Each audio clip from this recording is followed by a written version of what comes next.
Hey, welcome. We have snowstorm here in Oklahoma, not much horse riding going on for a few days. And so thought I'd take a minute and talk to you about pride and humility, especially as it applies to working with horses. And to start off this little discussion, I'm going to show you a little reminder here on my forearm that I have about this subject.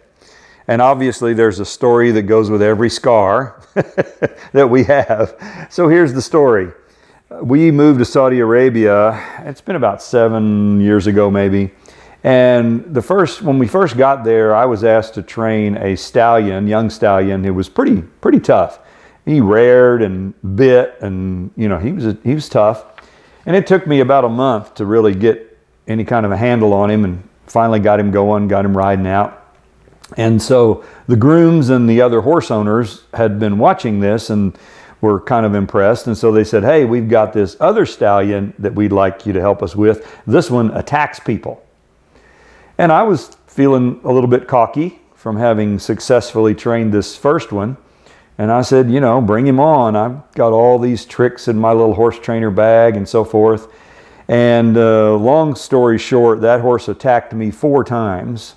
And this scar here was the 4th time. 3rd time, I actually ended up in the emergency room. And after the 4th time, my wife begged me to stop training that horse.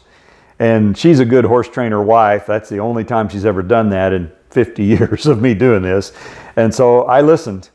That should get me a little brownie point there, ladies. I listened to her and I stopped training that horse. And it's the only time I've ever done it in all my life. Stop training a horse.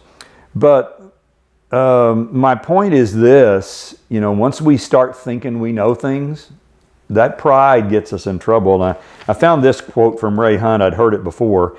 He said, it's amazing what you can learn after you've learned all that you think there is to learn. And you've heard similar quotes to that, and they're true.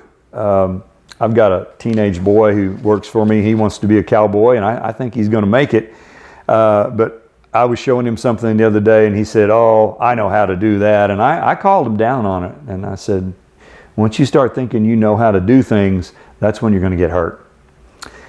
And so these horses are a gift from God to us, but they can also humble us. And, you just need to be careful. I'll close with this proverb.